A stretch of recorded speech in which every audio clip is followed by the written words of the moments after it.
Oh yeah, we live, la la la la. Oh, nobody here yet, except if you're watching this and you're saying, "What do you mean no one's here? I'm watching this now." You might be watching this at a different time, right? In other words, you saw this video, clicked it, and you're saying, "Why is he making all those noises straight out?" Well, this is a live program. Hey Barry, how you doing, Mr. Lee? Right on time. And we quickly go from 1 to 4, and am I one of the 4? I don't know how that works. I would guess, no, because then I'd be watching myself, wouldn't I? 4 goes to 5, and let's see, DeShaun Watson is the talk of, hey, a number of places. Barry, did you see DeShaun Watson tonight by chance? Rick Rice, Paul Venegas. Hey, the stream status is good. I like that. That makes me feel good. That makes me feel so good. I'm gonna take a swig of this coffee. Yeah. No, you the man, Rick Rice. Oh, this coffee is fantastic. Joseph Jones. How are you, my man? View on watch page. And we are golden. Crawford 371, the happiest trip in the world, actually. And it is a trip, isn't it? The happiest trip in the world. Yes, it is. It is a very happy trip. It is quite a happy trip. And I'm good. I'm actually fantastic today. And, yeah, I'm fantastic every day. I have different levels of fantasticness. You know, this is a good level. And so, any new news, there's always new news. And before I get to that news, I want to talk about the other news because everybody is buzzing about DeShaun Watson. That's right, DeShaun Watson. DeShaun Watson. People are particularly buzzing about DeShaun Watson here. I'm going to talk about the Raiders later for those of you who've come and left. But, and by the way, little tip. If you come and the stream is a little slow, refresh your page and then close other applications you have open, allowing the RAM to feed this page. And so we can, you can see me doing all this stuff, right? So anyway, Citron, how you doing? Silver and Black says, what's good, Zenny? And Citron says, went to training camp today. Before camp started, was hand out flyer about funding for potential lawsuit. Whoa, hold everything. Citron, what? Say what? Okay, tell us more about that, or at least write more about that before I segue into some commentary about Mr. Watson. But, yeah, here we go.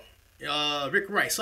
Hey, Rick, I got something for you, man. In fact, I'm glad you said that about, here we go again, Zinni and his black quarter. See that? Oh, you made Rick Rice, you upset, right? See that? Oh, man. See, Rick Rice, you upset my phone when you said that. Shame on you. Oh, that's everybody blame Rick Rice for that. That's what you're talking about. You reverse. Yeah. Yes, that's right. Absolutely. Talking about those black quarterbacks. That's right. Shame on you, Rick Rice. You upset my phone. Fumble. No, fumble. Fumble. But speaking of DeShaun Watson, I'm going to show you all something in a second. In fact, I did that because I didn't do that on purpose, of course, but I do want to share with you a little goodie.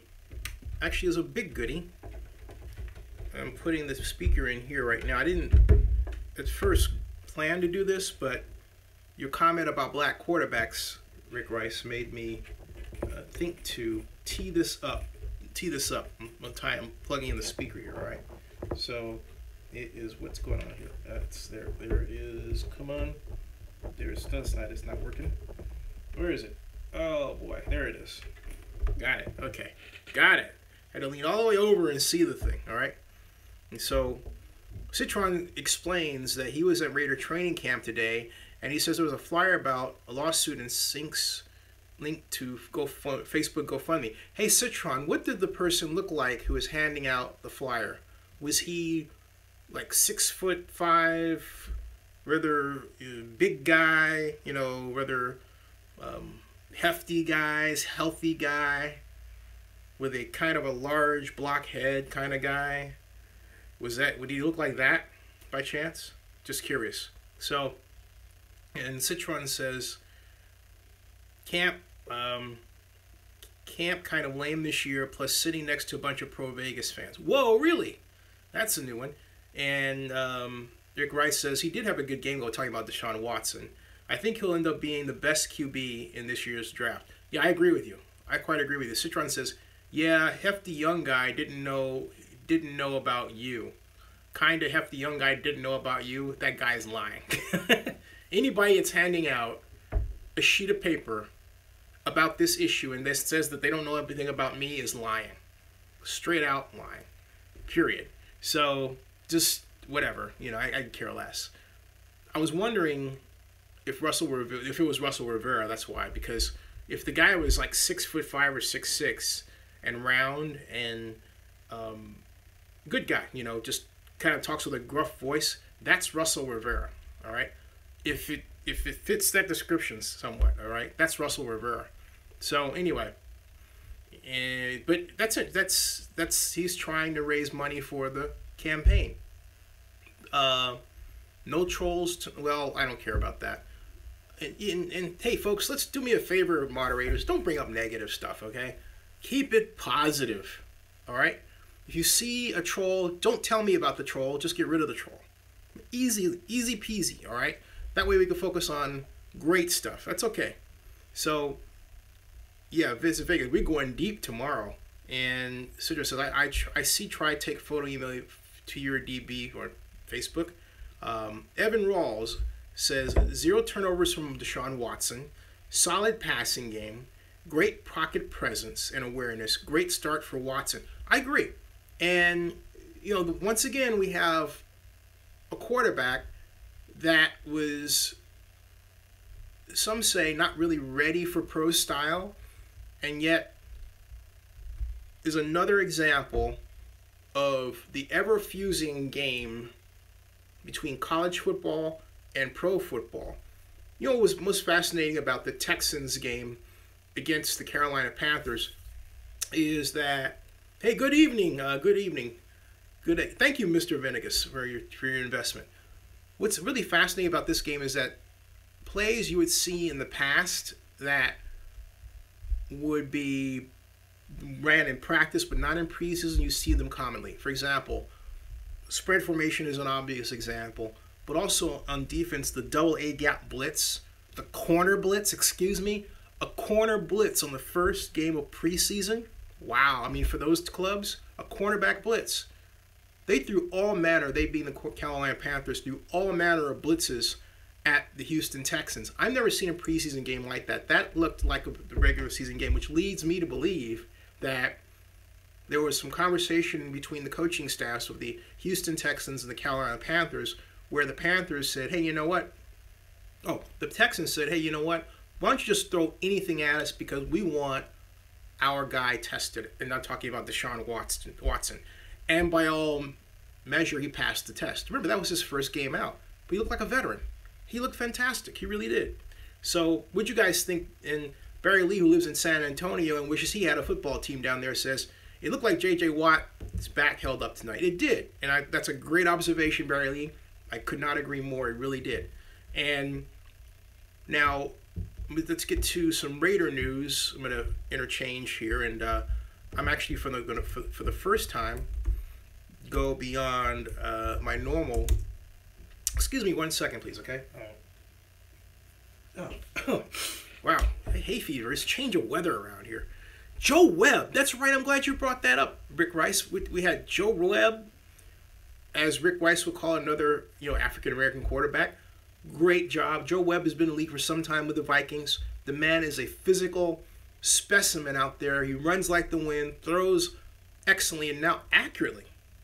Joe Webb just had an arm for a long time, but now Joe Webb understands how to read defenses, okay? He understands how to read defenses. And so we've got, you can tell it's a slow Raider news day as far as Raider news, because when the top news is 4 Oakland Raiders receive top marks in Madden 18, it's like, okay. And you've got we do have a problem, however, in terms of injuries because Khalil Mack sat out again for this practice, and according to 24/7 Sports, basically Khalil Mack has been added to the physically unable to perform list. But here it says that, right? And if I look at NFL communications, I don't see Khalil Mack placed on any official list like that. So they did that before. There was a report that Gary Conley was on the PUP list, but then I went to NFL Communications, and that report came out July 31st. I went to NFL Communications, which is the NFL media website of which I'm a member, and I didn't see Conley's name listed on the PUP sheet. So I'm thinking, why are they saying he's a PUP list candidate person when he hasn't? And I'm talking about the Raiders NFL draft first round pick cornerback safety, and yet there's no official listing for him on the NFL PUP list, right? So I have to get some clarification from that with the Raiders. Maybe they can guide me as to how to properly think about that, because I don't want to turn around and say, hey, are you guys doing something? Well, you know what I mean? You get the idea? I don't want to do that. Now, as far as Khalil Mack, they have, oh, I hate when they do this as a slideshow. This is not cool. Let's see here, Mac. And I'm going to try this a different way. And we've got Derek Carr believes he could beat Khalil Mack in a game of basketball. You know, Derek Carr is talking a lot of smack this year, man. Winning Super Bowls. Now he thinks he can beat Khalil Mack in basketball. Next, he'll think he can beat me in chess. Anyway, Derek Carr has got to watch it. I'm saying that. Someone tweet this out and then tag Khalil Mack and say, oh, tag not Khalil Mack, but tag Derek Carr and say, dude challenging you to chess, or you know what, chess? Question mark like that, right? So here we have, and I'm wondering if this is a real thing, because there's only one organization pointing out that Khalil Mack sat out, and that's 24/7 Sports. So I'm not ready to report Khalil Mack as injured. Now, Citron says Matt Conley both out there with the team as teammates running drills. And Citron, I'm glad you told me that, because this is why it's really good to have a live exchange like this, because you were there and you saw Khalil Mack, and yet 24/7 Sports is reporting that Khalil Mack is out. You know, this is where people start to distrust the news, because Khalil Mack, as you say, with Conley are both playing, and yet I read a publication, not 24/7, another one that says Conley had a nagging injury, but it wasn't specific as to what, and then it said he was on the PUP list, and it said Obi was also injured, and I'm thinking, I don't remember seeing those guys injured when I was out there, and you saw them too, right? So that's what's the term that I learned in the movie The Fugitive? Hinky. That's a hinky report, okay? So, wait a minute. I'm sorry. Citron says Mac, Conley, Cooper sat out practice. Conley hasn't practiced since OTAs, okay? But then Citron says Matt Conley both out there with his teammates are running drills. Okay, so you're saying they were running the drills, but they weren't going through the normal practice routine. Okay, I just want to get this cleared up, because only 24/7 Sports is pointing that out. I'm not saying anything against them, because a lot of people say, hey, Zinni, you're the only person reporting on X, Y, and Z, right? And it's fine to question that. But I'm going to go to NFL communications.com and check that out. Rick Rice has a great point. He says, I think Del Rio is just being super conservative after what happened last year to Carr. It's a long season. You say that again.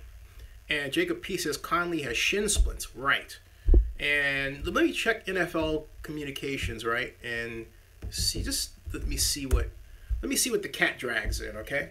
And yes, this is coffee. Let's see here. I don't know if anybody saw Hard Knocks, the Tampa Bay Buccaneers last night. I missed it. I hear the show was pretty good.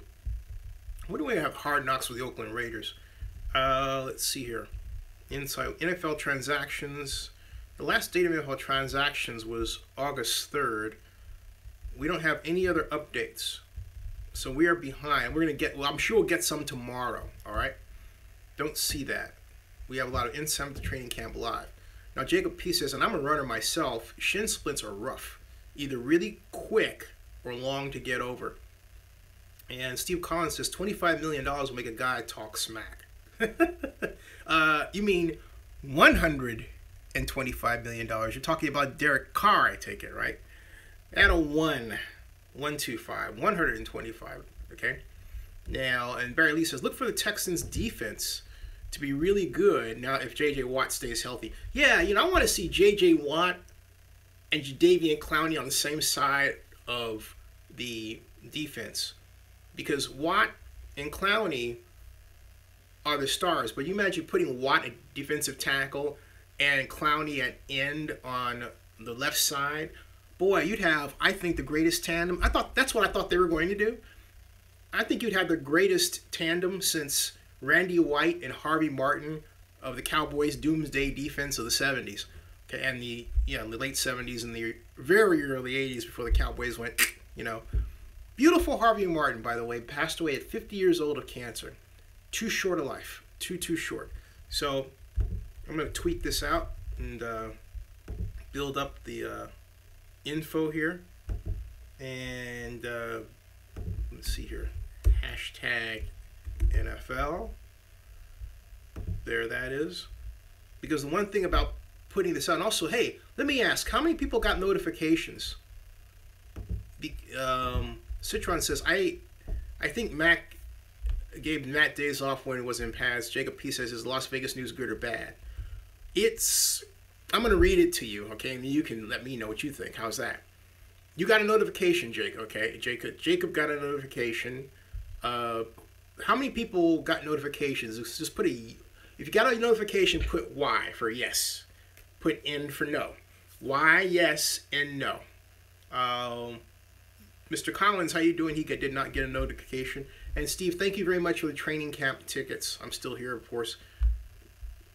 Wow. Go Raiders did not get one. That's 2 no's.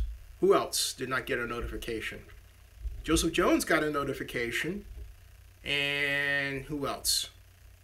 Yeah, the YouTube system is really kinky that way. And I believe you have to go and designate that you want constant notifications from me. I believe that's the way the new system works. The old system just told you, hey, Zinni's got a live stream, or hey, Zinni's got a video up before they started the live stream. Now, this is a different story. So, a different story. And I have to actually make sure I push things out. And the whole point for wanting to get more investors that I have is to put out emails about when we're going to start. Octavio Arias got on me about starting earlier. So, as a result, yes, I am on time. And as a result, I'm starting 30 minutes earlier. He wanted an hour earlier, but this is a good compromise, okay? This is a good compromise. And Jacob P says, yeah, I pressed the bell so I get all the notifications. Listen to that, folks. So if you're not getting the notifications, make sure you press the little bell thing, okay? And Go Raiders says he got them. And Flux State says, I think Joe Rio is just being super conservative after what happened to Carr. It's a long season. Yeah, I saw that, but hey, somebody else made the same statement. I think you copied and pasted that one. Whatever. But yeah, I get it. Okay. I get it. We've got, I'm going to put another tweet out here and see if I can get the rest of Raider Nation involved. Raider Nation. And, Rick Rice, he copied your comment. Hey, Flux State, you get one, don't do that again, okay? Ever. It's not a good thing. It's a good way to get you banned from my channel. All right? Don't do that again, okay? Okay, Flux State, please just acknowledge with a yes. Because that is not cool, and we do not tolerate that. So if you do not acknowledge with a yes within 5 seconds, I'm going to have to take drastic action because I don't have time. 5, 4, 3, 2, 1. Okay, Flux, you're gone. Sorry about that.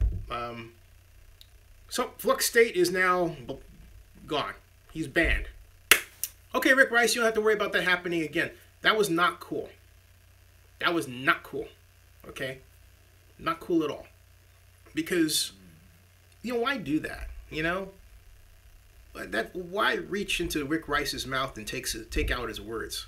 That's essentially what the man did, or woman, or whoever it was on that. And Crawford 371 points out that was a flux. And Rick Rice says that, Rick, I know you say you don't care, but I care. I want a tight ship here. What I mean by that is I want people to come in and act like adults and, you know, go move forward, okay? And so, and that's it. And that's just the way it is. I'm willing to sacrifice numbers for quality of conversation. John Marks, speaking of quality of conversation, we have John Marks. Ting! And, oh yeah, Crawford 371 says, Flux's lucky boss wasn't there. Yeah, he's absolutely right about that. Ooh. Now everybody comes in from Raider Nation, and I'm going to put this, hey, Barry, if you are tweeting, would you tweet one out that's just simply hashtag Oakland? Thank you. And that would be really, really cool, massively cool. I'm going to do something I've never done before. I'm going to put this out on Reddit. Actually, that's not true. I've never done it before. I've done it before. It's just been a while, okay? I'm putting this and pushing it out on Reddit. And so now, once I have that, I haven't forgot about you, Rick Rice, at all. Because, as they say, I got something for you. I got something for you. And I do. I've got a goodie for you. You and everybody else will quite enjoy this goodie, okay?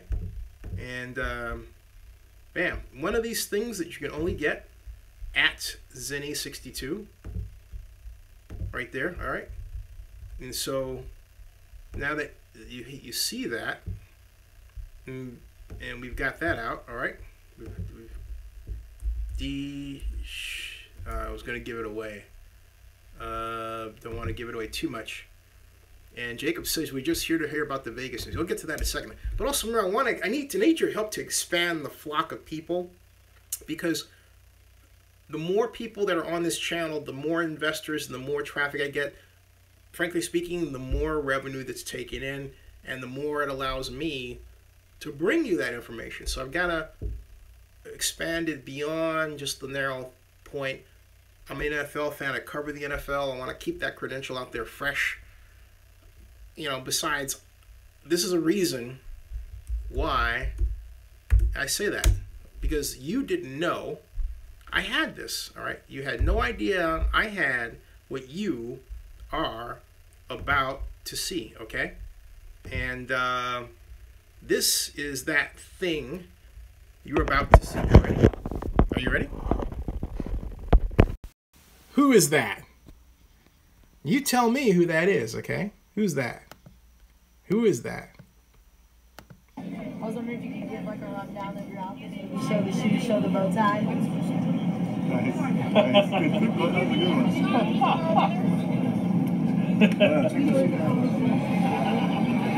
Thank you so much. How's the process been for you? It's been great. I've been enjoying it, so it's been awesome. Any feel for where you're going?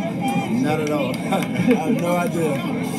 What pass do you like throwing the most? Out, deep, with seam? Any pass that I can complete, so any ball that I can. And also, you made comments and actually blogged about being an African-American quarterback and the struggles. Going through this process, what do you think about that now? Because now that you're a top guy that's been selected, I mean, does that change your idea about society in any way? Or what you originally thought when you made the comments? Or me, for that matter? I don't remember making those comments, but, you know, I just be about my business and what I can do. That's smart. Hey, congratulations, man. Thank you. Just one question for you. I understand you're a man of faith yourself, right? Can you share a little bit about what your faith means? Faith is just what I stand on. And it kind of keeps me balanced, keeps me grounded, and make sure that I'm staying focused on my task. And I just thank you for all the blessings that I have. Hey, the shoes, man. Look at these shoes. Where do I get these shoes, dude? I want these shoes. What? I like the shoes. This makes the draft right here, man. Thank you, man. Hey, you're rocking the shoes, man. Thank you so much. Appreciate it. So there we go, folks. That Quick was Snapchat. I was wondering if you could give like a rundown of your outfit and maybe show the. that's DeShaun Watson on Zenny62 at Zenny62 at the NFL Draft, the 12th. Is that right? No longer than that. The 12th straight year of NFL Draft coverage. 12th straight? 2005. Let me figure this out. 2005 to 2015. It's 10 years.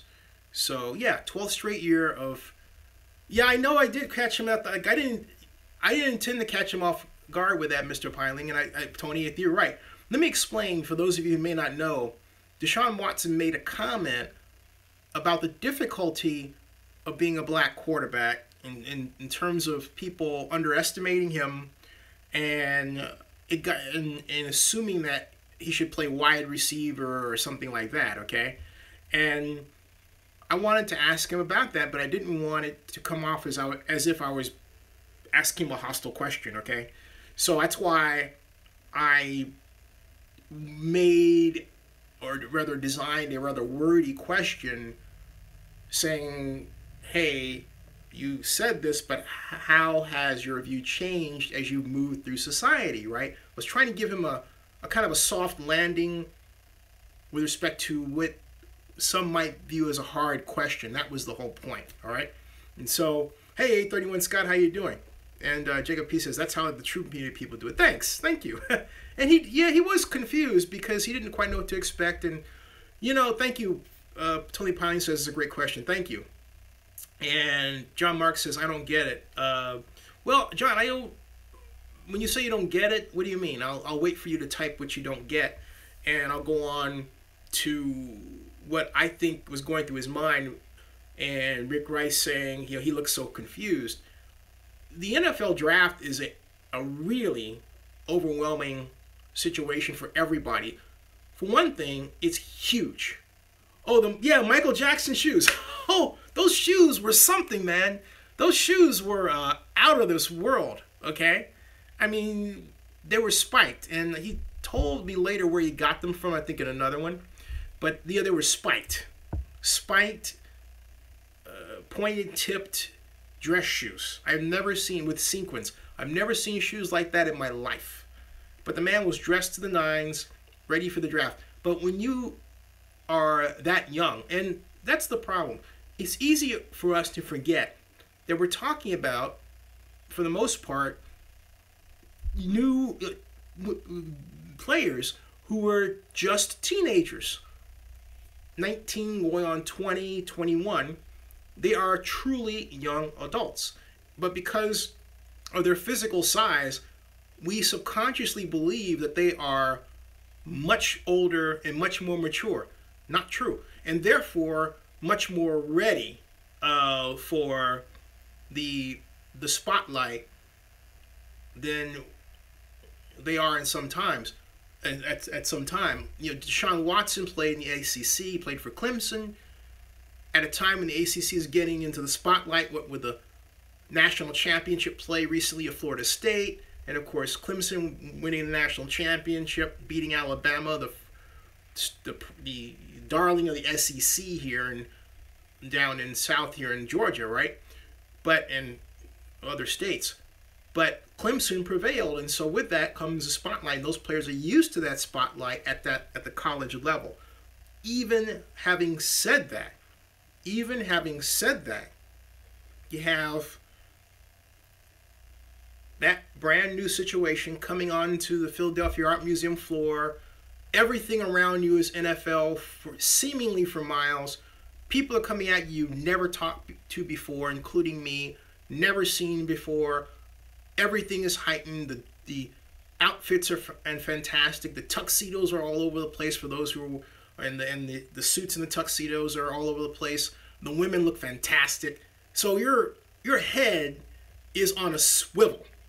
And if it's your first time, you're like, wow, okay? So you've got to give DeShaun Watson for a huge amount of credit for coming into that situation and handling it as well as he did. Some players like Jared Goff last year brought their mothers or sisters. DeShone Kizer of Notre Dame brought his sister, who looks like Portia Ali. Okay, so it's that kind of environment. It really is, and it really is that kind of environment. So yeah, that's what you were seeing in terms of Deshaun Watson's reaction there. And yeah, Jacob, that's what I get out. I'm remarking as far as what you get here, and that's why I always say to people, please invest, because this is a combination of coverage you can't get anywhere else. I've got, how many people do you know who are on live stream on YouTube who also have their own interview with Deshaun Watson? And that's not the only one I have. I have two. Okay, that's not the only one I have. And those of you who may remember when I had that video with, I tried to get Annie Yeager on, who is the sportscaster at the draft, and I couldn't quite get her to line up the schedules and all that. Everyone was like, get her on, get her on, get her on. I think Barry Lee said, get her on, get her on, get her on. Still trying to make that happen. But the draft is the NFL's, next to the Super Bowl, marquee event.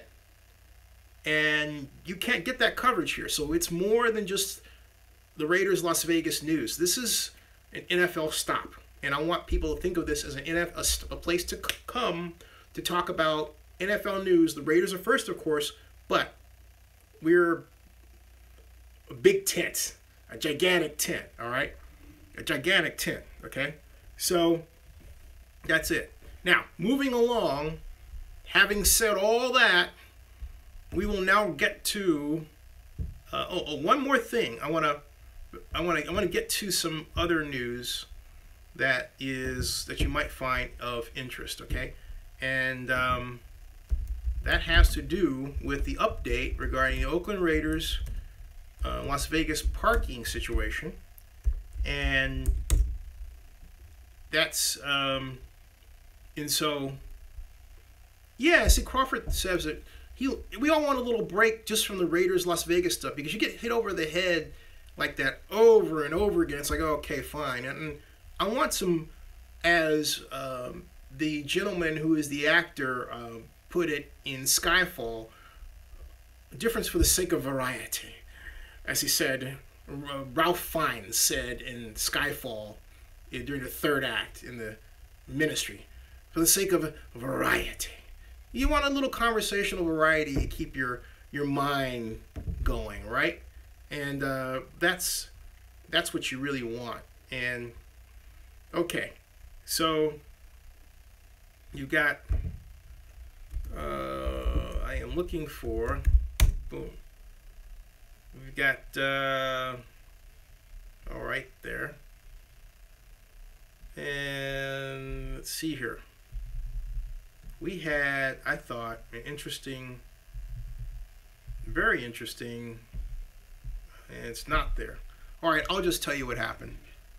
The Paradise Valley board met on Tuesday to look at the Oakland Raiders' plans for stadium construction and for parking, and voted to basically give them time to execute their plan for finding a new parking lot, okay, or a new way of solving the parking problem, because there are only 24,453 spots, 435 spots on the stadium premises, leaving the Raiders to have to find something like 14,000 spots elsewhere, and they still don't know where. Now, it's a gigantic problem. It's a problem that I will tell you, and as Crawford says, there's more pressure on the Raiders to solve that problem. There is, okay? And 831 Scott asked the question, did the Raiders ever sign a non-relocation agreement? I have not heard that they have. Hey, hi, Raider fan, how are you? And also, something else. I did reach out to Eric Grubman as per request. This is the NFL head, NFL executive vice president in charge of NFL properties. I did reach out to him and ask the question, and this is exactly how I wrote it. And I'm trying to find, there it is. Oh, let's see, that wasn't it. It was another one. Oh, let's see here. Hello. This is how I went 2 days ago. Hello.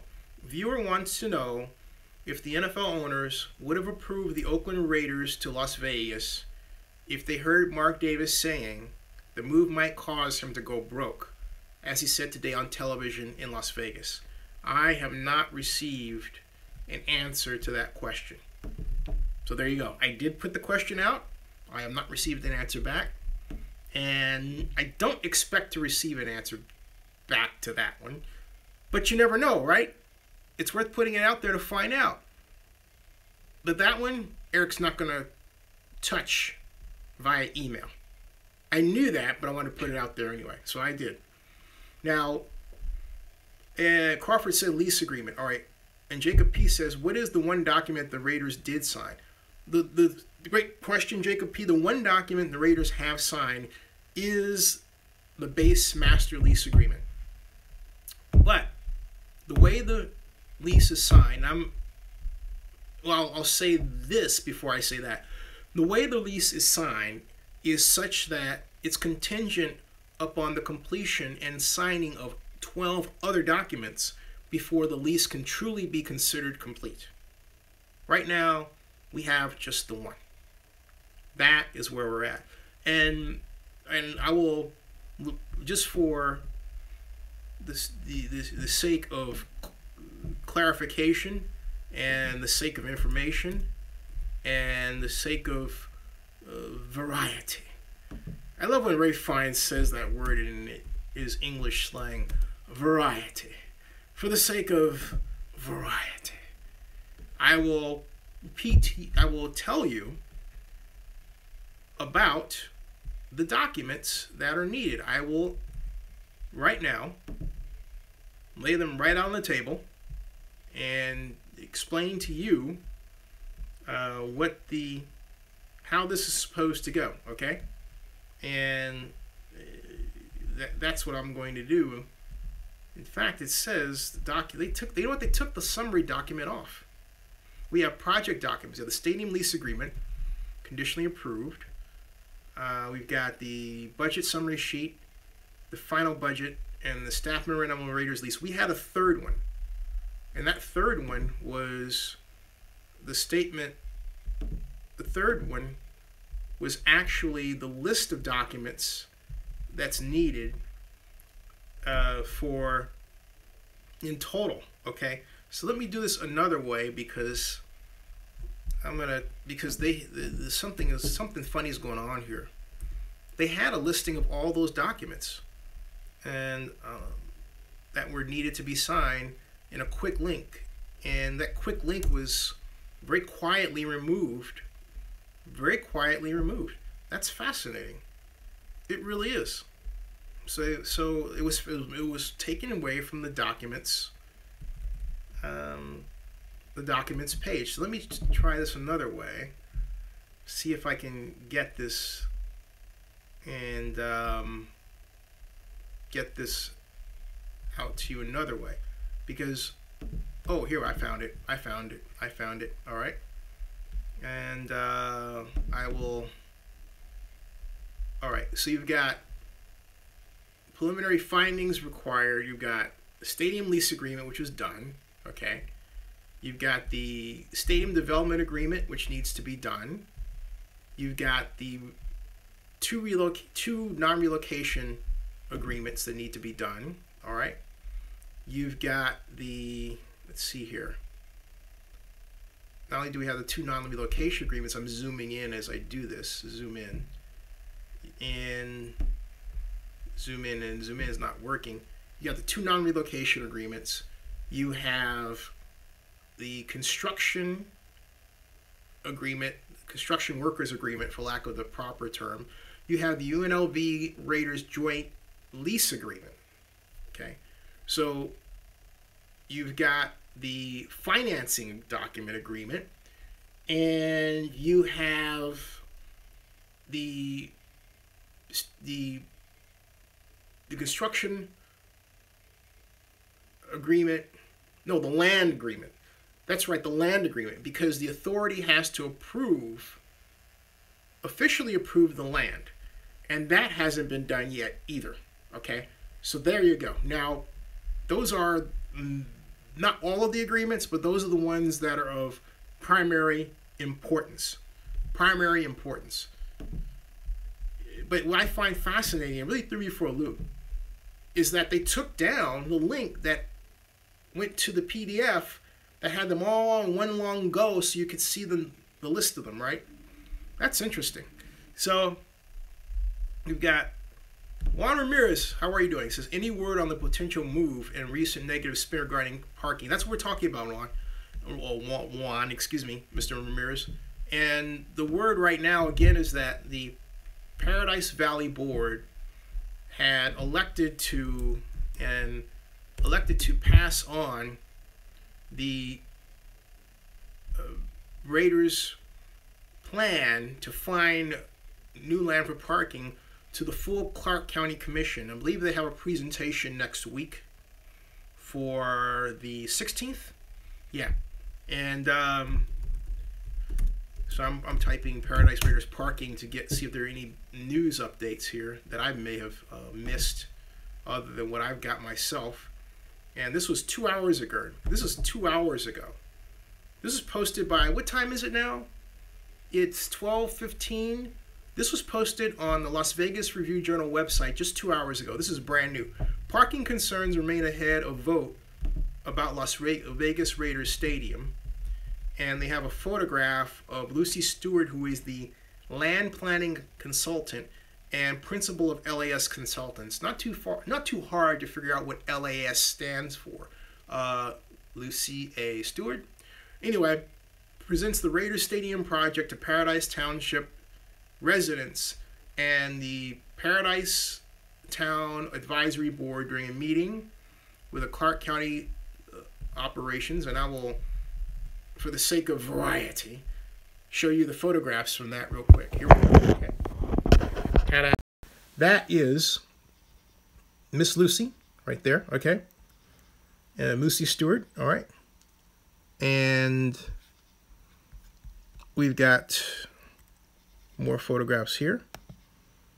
And that gentleman is Robert Orgill, the vice chair of the Paradise Town Advisory Board. And he voices dissatisfaction with the Raiders Stadium project during a meeting of the Clark County Operations Center at the Clark County Operations Center in Las Vegas, Tuesday, August 8th. And this is members of the Paradise Town Advisory Board. That's Susan Phillip pointing. She's the chair, and this is John Williams listening to the presentation on the Raiders Stadium during the meeting. And you've got, that's interesting. You've got Bart Donovan, who's a member of the Paradise Town Advisory Board, listening as well. That's Lucy making her presentation. Looks like she's talking about the stadium site. That's the site itself there, and that's where the parking is going to go. That's Russell Road, and that's there, okay? Wait a minute, look what this looks like. It's coming out there. Yeah, that is Russell Road. Okay, and that's I-15. All right? So then we've got that's Lucy Stewart taking questions there. And let's see here. Oh boy, that's Kathy Wagner, and she is a resident of the Paradise Township, voicing her opinion about the project. And of course, that's Robert Orgill as well. So that's a pictorial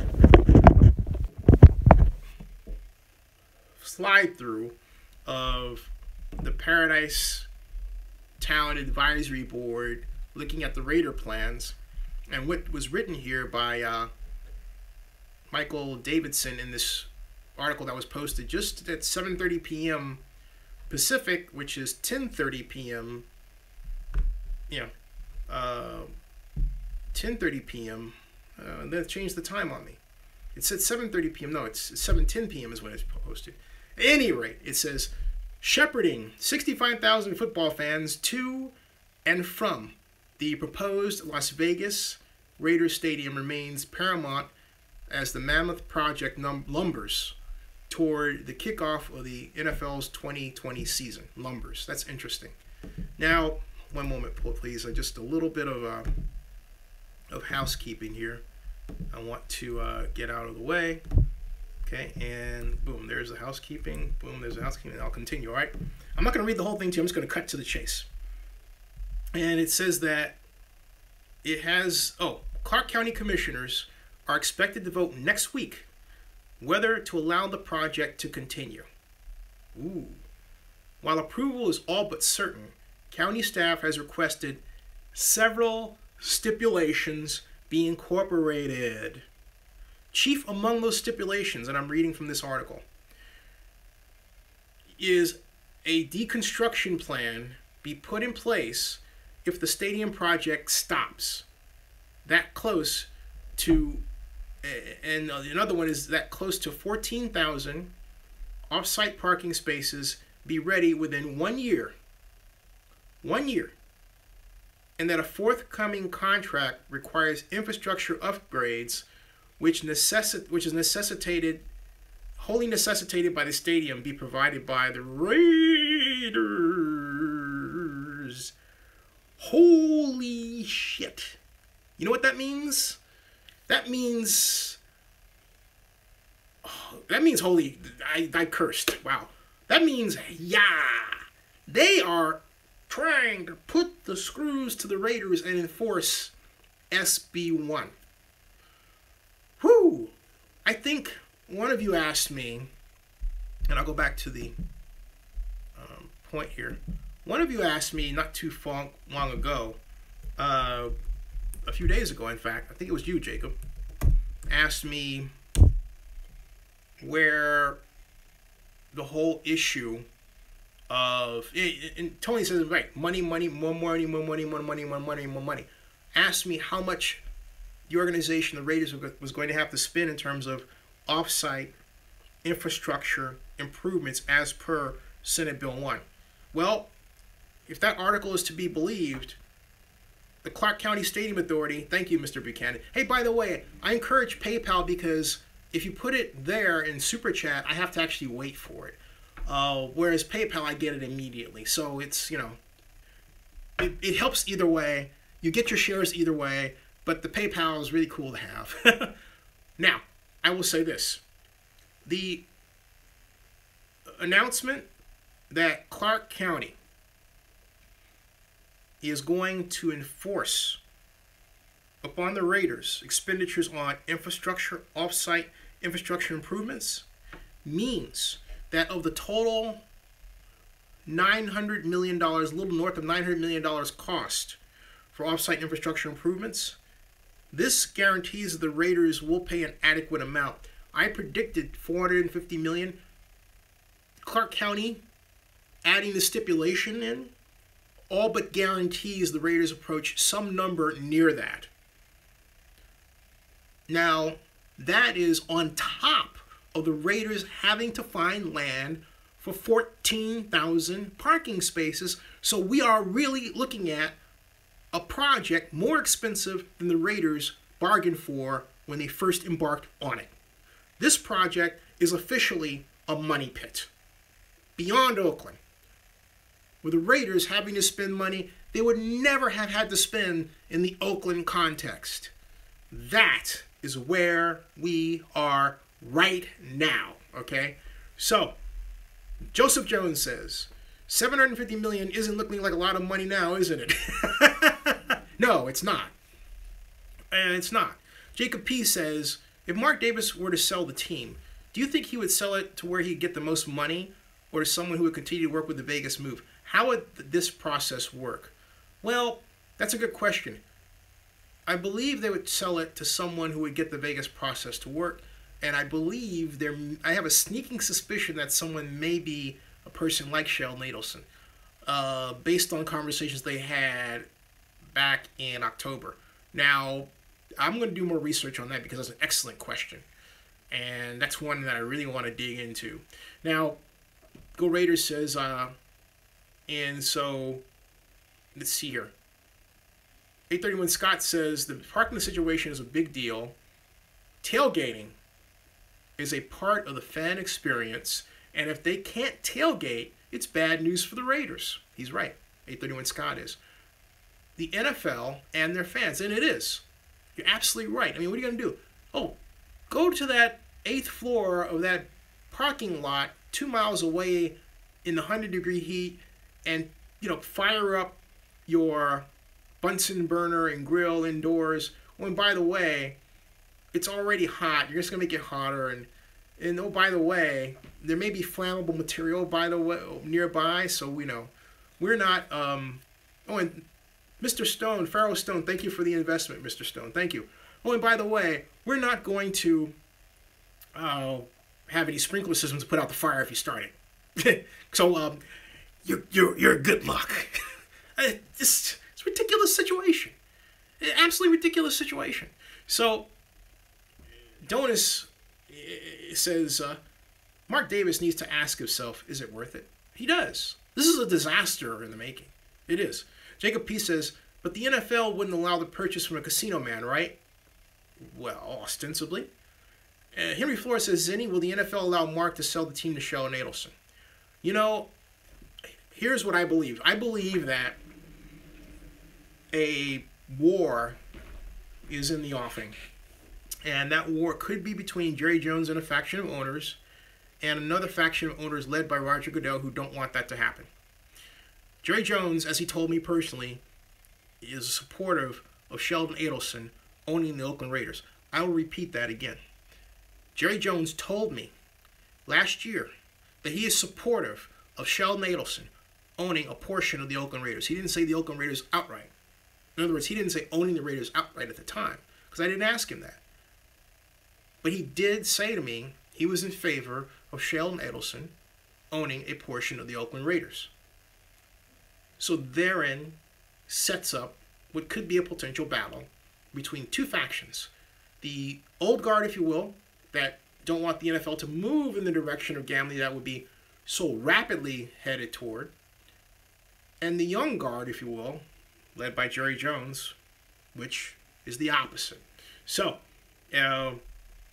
and Tony says, even with ties to organized crime, wow. And Lamont Stone very wisely types, just the beginning, Zinni. Ding! This is getting fun, isn't it? Excuse me. It's getting some fun, isn't it? Yeah, it's getting some fun. Yeah. Anyway, sorry. Yeah, I just love drama. Anyway, Henry Flores says, Zinni, will the NFL allow Mark to sell the team to Sheldon Adelson? I answered that question. Now, Patrick M. Blackman says, if Mark Davis were smart, he could have sold the Raiders before the Vegas talk, and he would have come out smelling like a rose, all the while saying he would have liked to stay in Oakland. That's a brilliant observation, Mr. Blackman. I think you're 1,000% correct. But there was something about Vegas that's pulling him in that direction. A friend of mine told me what it is. I am not comfortable repeating that on this program. Period. You want to email me about it? Fine. If you're an investor, you know how to do it, okay? So, here come the emails. So, 831 Scott says, they don't need fire sprinklers if they have a flash flood. Oh, you will see barbecue underwater and a lot of angry fans. True. Tony Piling says, Robert Kraft needs to step in. That's hilarious. That's tragically hilarious. Yeah. And Rick Rice says, money talks. If Mark Davis gets into a jam and Adelson can bail him out, nobody will have a problem with it. Yeah, I agree with you. Well, no, somebody will. Like, for example, the John Maras of the world, I believe, would have a problem with it. I really do. I really do. Now, even if they didn't, it would involve them holding their nose in some way and closing their eyes and pushing the yes button to approve such an activity. And Steve Collins asks, why would they purchase Russell Road without adequate parking? Because they didn't plan it correctly. For the same reason, I hate to be this way, but I'll do what you will. For the same reason the Raiders didn't use my proposal in Oakland, where I got them Piper Jaffray investment bankers. All right? You expect people to do things that make sense, and you set it up for them to make it easy, and then they don't do it. And when they don't do it, what can you do but sit back and go, wow, wow, wow. See? So that's where it is. Implicit in this is the assumption that because a person owns something or has a title, he or she automatically knows exactly what they're doing at all times. I got news for you, folks. We're all just trying to figure out how life works around the world. Nobody has all the answers. No one is completely right. We're all put in positions, and at the end of the day, you can either sink or swim. You either get really lucky, and I say really lucky, look, you can be really good at something, but if you don't have luck to go away with that talent, who knows it? But if you're lucky enough to be put in a position where that talent shines, that's the perfect situation. Some people are put in that position and they don't really have the talent to make it work, or they have bad luck that happens along the way. This is an enormous project fraught with perils at every turn. Foremost among them is a simple fact that the NFL and the Oakland Raiders are trying to fit in Las Vegas a square stadium peg in a round situational hole. Quite literally, a hole that can barely accommodate the stadium they want to build in more ways than one. Okay? Parking, flood control, and so on. No one's even discussed the sewer situation. Can the sewer system handle the water runoff from it? Can it handle the flushing of 65,000 of toilets by 65,000 people during the space of a game? You know, these are other questions that haven't been answered. We're just supposed to assume that all of this can work right there in Las Vegas, just because they're doing it. That's not the way life works, folks. You have plans and you know. So to answer your question to Mr. Collins, this wasn't planned properly. And they're starting on the quick and trying to do it really fast. And whew, wow, it reminds me of a line by Gordon Gekko in Wall Street about watching that yacht and trying to steer it. And it's going to be fun watching you try, something like that. So, Bison for life in D.C. And Bison says, here in Washington, D.C., the Redskins are playing several municipalities to get a new stadium. I've noticed, like Terry McAuliffe, the great governor of Virginia, said that, hey, look, I want the Redskins, but I'm not going to use tax dollars to get a stadium for them, all right?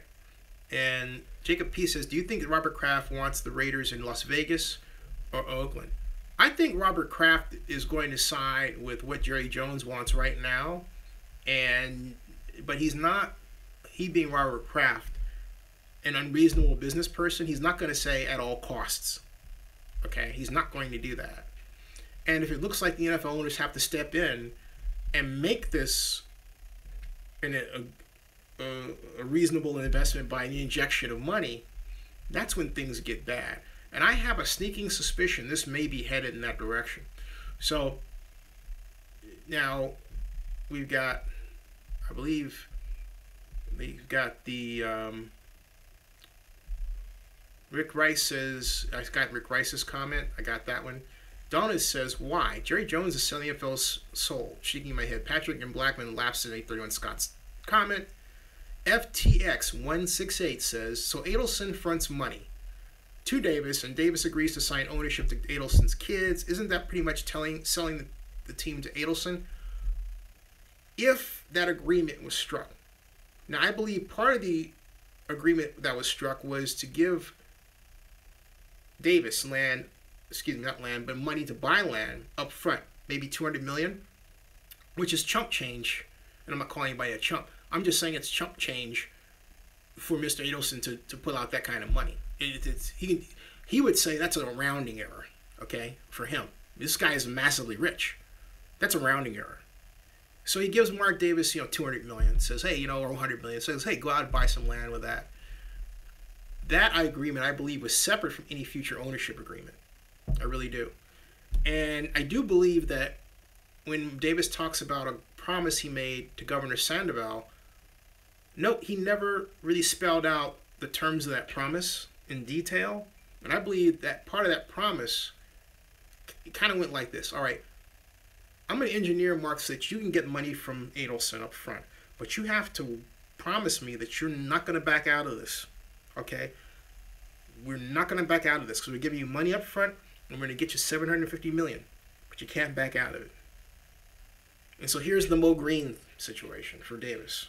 And I believe that's what we're watching play out before us. So where's Boss when you need him to talk about Kabuki Theater, right?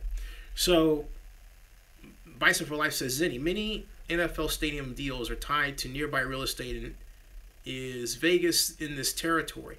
You know, Bison, that is an excellent question.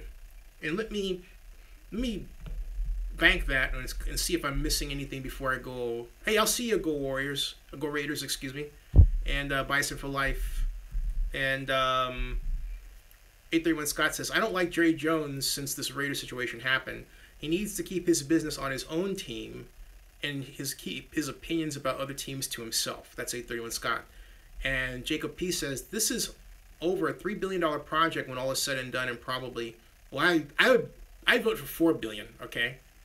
Because this traffic thing alone is $1 billion extra, and then you've got the stadium itself, which is, you know, hovering around $2 billion. Okay, so that's $3 billion right there, and then you put in potential cost overruns all around, and you're looking at something that's maybe $3.5 billion when all is said and done. So, yeah, you've got, hey, Harry Dunn, how are you? Harry Dunn says, hey, Zinni, do you think if the A's announce their new stadium location away from the Coliseum, that Mark Davis will consider staying since he will have the Coliseum land to himself? I think he would consider it, particularly under these circumstances. And Barry Lee says, sorry. Okay, gotcha. Barry Lee had to get milk for his kitten. Big Eightful says, Las Vegas is what Mark Davis desires. Oakland is what Mark Davis needs. Everything you desire is not best for what you need, which is another way of saying you can't always get what you want, but if you try sometime, you might find you get what you need. Gotcha. And hey, Raider Flea, how are you? Now, I'm going up because I didn't want to miss what I thought was an outstanding question. And Patrick and Blackman wrote along the way. Is Mark trying to prove himself? Mark is trying to prove himself. He wants nothing of Al's personnel, nothing of the previous regime toward anything in any respect. David Lawrence, how are you? David Lawrence says, hey, Zinni, have you ever talked to Madden about this whole mess? I have not, sir. Pablo Alberto says, I want to know how Watson works that man shines bright during crunch time. Doesn't he, though? 15 of, 25 for 179, rushing touchdown, no interceptions, no fumble. Not bad. Not bad. Or as Chris Berman would say of ESPN, not bad. So Bison for Life says, what is Mark Davis' net worth? I think it's somewhere around $500 million. Let's see here. Jacob P says, thank you. All the expenses do not include the relocation fee. So yeah, you add the relocation fee, then it's looking at $3.5 billion. Like I said, it's approaching $4 billion real quick. Now, we've got the point that I wanted to make that Bison for Life had me focusing on, and that's the real estate issue regarding Vegas. Now, the original plan for this was, we just kicked up from 30 to 40. We added 16 people like that. 17. Everybody, welcome to Zinni 62 Media. We talked about DeShaun Watson, but we're talking about the Oakland Raiders Las Vegas Stadium latest news regarding the Paradise Valley Town meeting in preparation for next week's pivotal Clark County Board meeting and the stipulations placed on them. All right? And Bison for Life, welcome. And by the way, if you have a chance, please, I encourage you, invest whatever you can. Become a shareholder in Zinni 62. And yes, I did say that, shareholder. Right there on PayPal. Now, Jamal Mills, welcome. How are you? How are you? Now, let me get to Bison for Life's question, which is, and I'll repeat, Zinni, Many NFL stadium deals are tied to nearby real estate in Las Vegas. Is that true in this case, is what Bison's asking. Well, originally it was supposed to be. What I mean by that is the original draft of the Southern Nevada Tourism and Infrastructure and Improvements Act called for a 25-mile tax increment financing zone. Now, what is that? Around where the headquarters, where the stadium is located. Stadium's at the center. 25 miles around, okay? Any property in that 25 miles would be subject to, and I said that 25 miles is a tax increment financing zone, I misspoke. This is a 25-mile zone. And within that zone, the stadium authority can create a tax or increment financing district. That was the original plan. That was the original plan. And so part of that, first of all, you say, what is a tax increment financing district, Zenny? All right. Well, in Las Vegas case, in Clark County case, they take that property tax money that you pay if you're a landowner, and they use it for city services. It goes into the general fund. But where the tax increment zone is designated, instead of that money going into the general fund, all right, the money would go to the redevelopment agency, and the redevelopment agency will use that money for whatever the board wants, acquiring new land or paying part of stadium construction, not stadium construction, but construction of facilities around it, enhancements, infrastructure improvements. That was the idea. But during the negotiations, and because Las Vegas Sands executives, led by Sheldon Adelson, made this comment that I'm about to utter, tax increment financing was taken off the table. Now, what was that comment? It was this: we'll pay for everything. Off-site infrastructure improvements, it's on our dime. Parking, it's on our dime. That was Las Vegas Sands. But guess what? Las Vegas Sands isn't there anymore, so it's not on their dime. Guess whose dime it's on? The Raiders. And so here you have Clark County basically putting the screws to the Raiders by saying, you got to pay that. I mean, excuse me, like, it's like they're wide-eyed, like they're wild, like, you got to pay that, dude. Yeah. I'm serious. That's what it's like. That's what they're acting like. They're hostile. I mean, these folks are not gaga over the Raiders. In Las Vegas, they're not. They're like, yeah. Okay? That's hilarious. Wow. See you, go Warriors. I think I said. Go Raiders. Sorry about that. Now, Big Eightful says, Plunkett said in an interview he's hurting all the time. Oh, that's too bad. He says he feels bad in his body. Oh, no. Barry Lee asks, will I show up at that board meeting next week? No, I'm in Georgia. And yeah, I hope Jim Plunkett gets better. Crawford 371 observes, he says, UNLV is sitting on their laurels until the deal falls apart. It's beginning to look like that. And Raider Fleets did say hello, and so now we're getting to Jacob P. says, I got to go, Zenny. I had some fun tonight with some great questions. See you next video. Hey, Jacob, any investment you can make on the way out, please, be fantastic, all right? Fantastic. Otherwise, see you Thursday night. But, yeah, be fantastic. So let's go back to read, or I'll read for you, the rest of that article regarding parking concerns. I want to repeat, for those of you who are here, what we were talking about. Oh,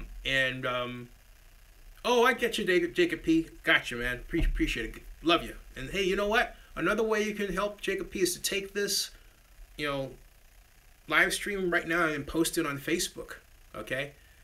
Oh, Jacob P. is the youngest. Oh, I didn't know. How old are you, Jacob? How old are you? Because I know Go Raiders is 17. You are 15. Wow. Okay, wow. Man, what a mature 15-year-old. You ask some great questions, Jacob P. Welcome. We have Jacob P. at 15, Steve Collins at 60. That's our range, folks. And that's, I hope now many of you can see why I'm so careful, because we have a unique, broad range of regulars. 15 years old for Jacob P. and Steve Collins is 60. That is something else. Go Warriors is 17. And remember Jose, 19 years old, right? I don't know whatever happened with him. You remember him, John Marks. John Marks is, we're all in that middle somewhere. Some of us are 28, some of us are 48, all that sort of thing. John Marks is 48. So is Barry Lee, I believe. I'm 55. I'm double nickel money man. And Rick Bobby was... That's funny. Okay, now, I'm going to repeat or turn around and say, all right, the Clark County Commissioners are expected to vote next week on whether to allow the Raiders project to continue. While approval is all but certain, county staff has requested several stipulations be incorporated.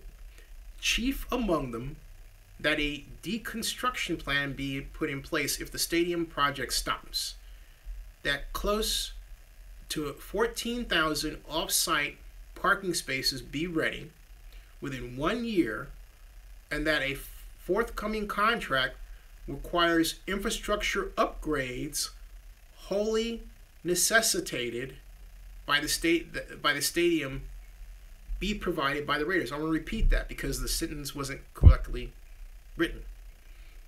Basically what it says, that I'm going to reword this as I say it, and that a forthcoming contract requires that infrastructure upgrades that are caused by the Las Vegas Stadium be paid for by the Raiders. That is huge. I'm sorry, that's huge.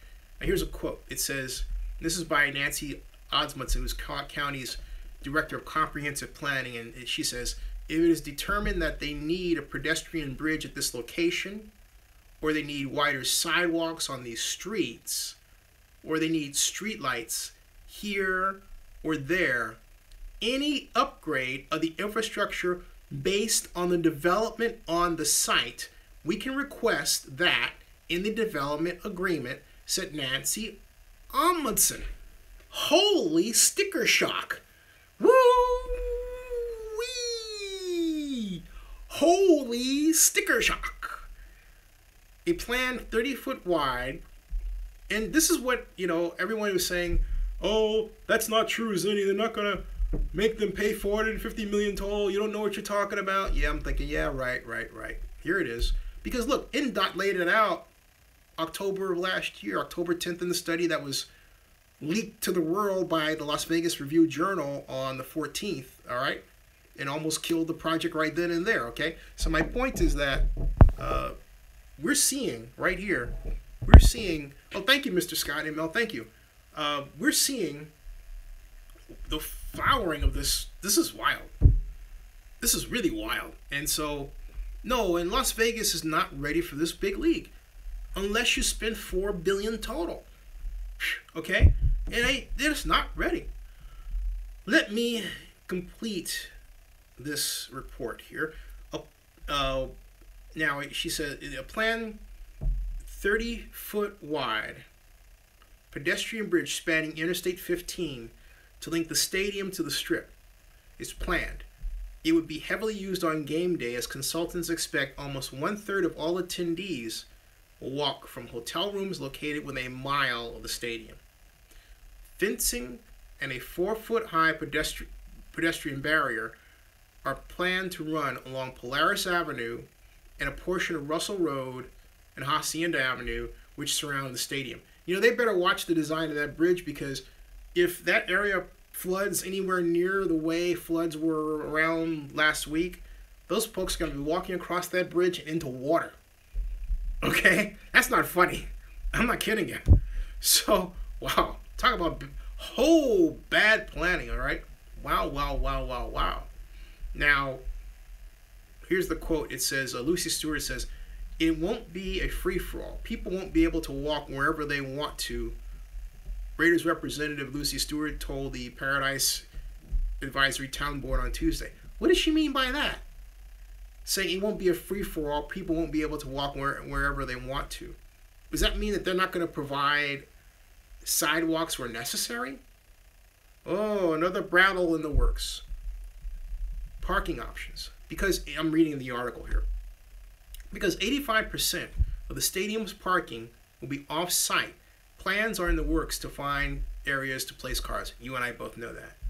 A recent report from design consulting firm Kimmy Horn and Associates included possible solutions would involve paving the Bali High Golf Club course or purchasing and paving 10 parcels of undeveloped land. That Bali High situation has to run afoul of the FAA. It just has to. It's right next to the doggone airport. So the report also suggests forming partnerships for parking and shuttle services partnerships with UNLV, the Regional Transportation Commission of Southern Nevada, and more than 30 casinos. Now, here's the thing that's not being reported here. That there was one count that reported there were 69,000 parking spaces free and clear. Not true. Because Clark County Commission Chair Steve Sisolak has already said that a number of so-called on-street parking opportunities are not there. He said that UNLV is not regularly available to the point where it can be used in the way that they're saying. Basically, by the time he finished, he all but killed that inventory. Forget it. So now he says, for now, the solution for the problem, the article says, for now, the solution to the parking problem remains undecided, which did not sit well with Paradise Advisory Board Vice President Robert Orgel. He said he was the opposition in the 4-1 vote. He was the lone one, no vote, okay? Saying he could not support the stadium without more certain plans for parking. It's an issue that's too big for staff to let go of this. I can't live with this. That's what he said. And that is the conclusion at the end of a rather blockbuster report leading up to next week. Boss just got in. And let's see, laugh out loud, Zay. Please tell by when do they need to have this done? Well, really, April 2000, but I also understood it was October 17th for the whole groundbreaking. But yeah, April 18th of next year is the absolute drop dead date.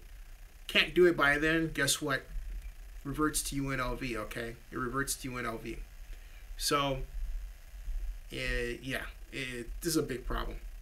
As John Mark says, no on Vegas, stay in Oakland. And welcome, boss. Crawford 371 says, Las Vegas is not ready to handle NFL politics. Wow. Now, Crawford 371 says, that's why they left out early on parole. They needed money to pay for the bridge. Wait. What did I just... Whoa. This is hilarious, okay? This is absolutely hilarious. Crawford 371 says that the reason why OJ was let out on parole early is because they needed the money to pay for the pedestrian bridge.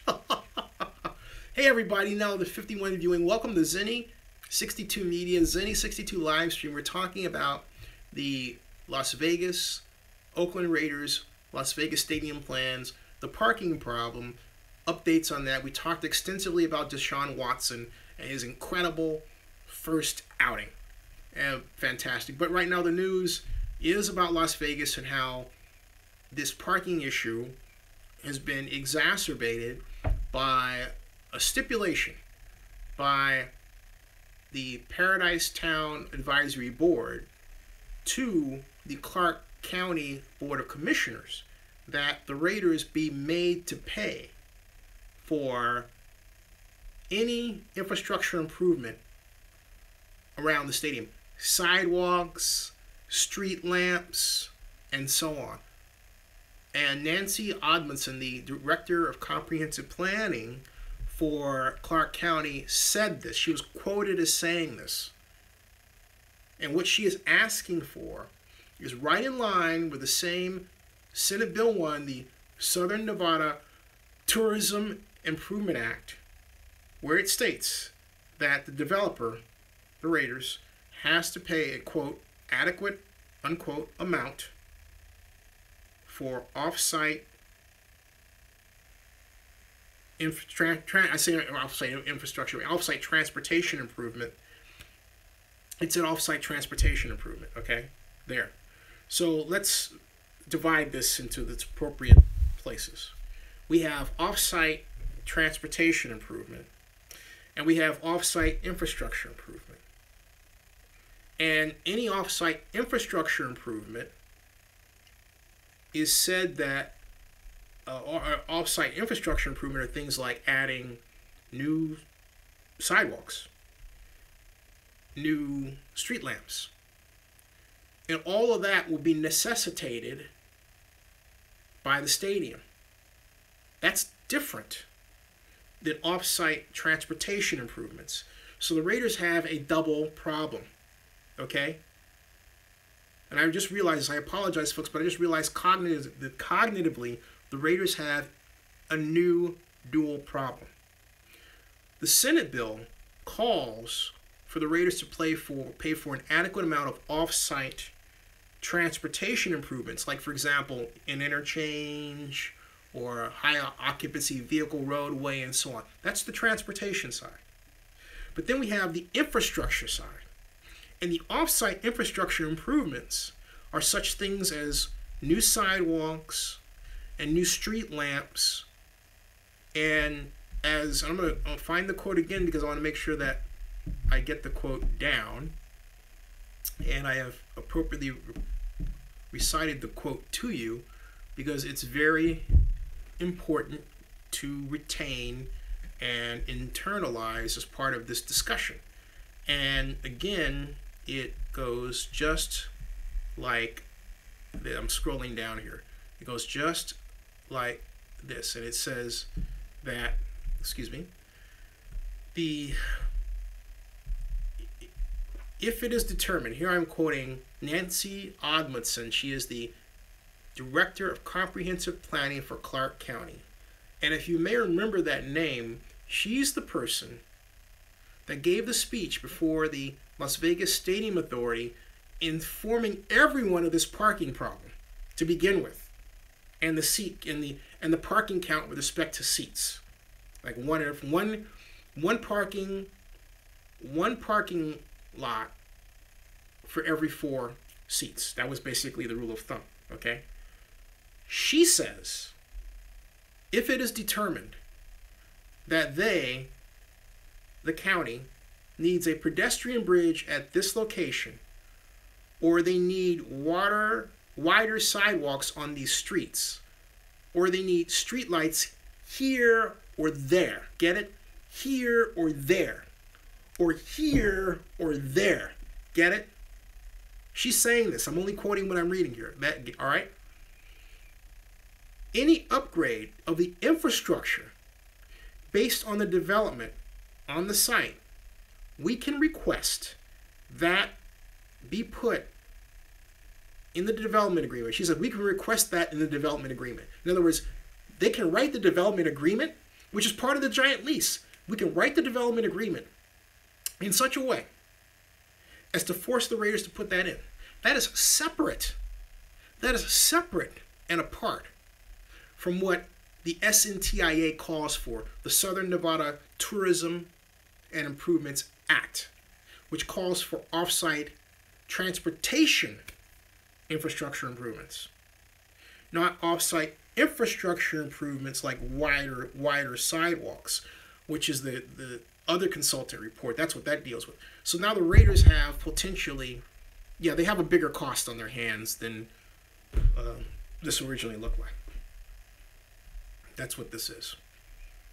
And so Mark Davis' rather flip remark about going broke on this is a bit more closer to reality today. Excuse me, a lot more closer to reality today than it was last week. That's where we're at. Wow. So, Bashir says, laugh out. Okay, I got that one. And let's see here. we've got working back where we have Crawford says UNLV needs to go in chill mode until April of next year. And Crawford, let's see here, Patrick and Blackman says, I also think he's been trying to prove to society he can succeed, he being Mark Davis can succeed without Al Davis doing things for him. You know, I really like Mr. Davis, and I really hope that he gets into a place where he has the courage to back out of this deal. And I really think that's what this calls for, because you've got a significant proportion of key NFL people and key Las Vegas people focusing on this. But then you obviously have another faction that is not at all willing to make this easy for the Raiders at all. And pushing them in a way where this is not penciling out. Staying open. So, and we've got, let's see, I believe Patrick said, Mark has bad memories with his father. In meetings, Al would tell him to, you know, be quiet. I think Mark has spent his life trying to get Al's shadow. Wow, it must have been scarred by that or something. Tony Piling says Mark Davis is getting the same treatment he tried to dish out to the city of Oakland. You know, interestingly, that's a, wow. So you're saying karma is involved here somewhere? Interesting. Interesting. Rick Rice says, why would NLV want to cooperate then? That's an excellent question. Rick Rice said before that. So UNLV can just milk the clock and stall until April 20, 2018, then the stadium is all there? Yeah, that's right. That is basically correct. Mr. Rice, that is correct. That is the situation for them. Donna says Mark should just walk away. I completely agree with you. I completely agree with you. This is not an ideal situation. He's got a great situation in Oakland. A fantastic one. Lamont Stone says Roger Goodell should push for the Raiders to stay in Oakland. Commissioner claims he has been. Okay. Oakland, look to expand with 4 more teams over the next 7 years. Start with St. Louis and San Diego, and then Las Vegas and San Antonio. We win. That's Mr. Stone. Patrick Blackman says they look at Mark as Fredo. Interesting. Rick Gray, how are you? Hi, Zenny. We always knew that the $954 million in infrastructure costs was going to go up. Ding! I can see Mark creating a GoFundMe page to help with all that infrastructure. Oh boy. Crawford says, is this the plan for Mark Davis to concede? Then Crawford says, I like your idea, Lamont. Basha Ruler says, I know Lamont Stone. Uh-oh. I hope that's good. I certainly hope that's good. So, folks, and welcome to the Zenny 62. There are 55 of you strong, and thank you very much for being here. And Donut says that his ego won't let him walk away. I think it's more than just his ego. You've got people, you've got Jerry Jones and others who are involved, and they're chasing that potential casino money. But I'm not even convinced that potential casino money, is enough to make up for the cost efficiencies which require additional investment to save this project, to make it the project that it can be. All right, it's definitely, like I say, a money pit, and it's going to take a lot more of other people's money to make it work than the Raiders planned on at this point. Stay in Oakland. They're better off. They really are. So, and yeah, I agree with Lamont as well. I think Lamont has made a genius observation. But, you know, I really do. And it's, oh boy, that really looks bad. It just really sounds bad. Not only that, even if you extend the monorail, here's the other issue I have. And it has to do with, we're talking about the parking issue, which a number of publications have talked about, but only I have raised the issue regarding floods. And will have to tell you, that is a bigger issue to me, because you're taking land that right now soaks up water, okay? We haven't seen it. It may be flooded here and there, may be waterlogged in places, but that's far different than how that land is going to behave when it's paved over.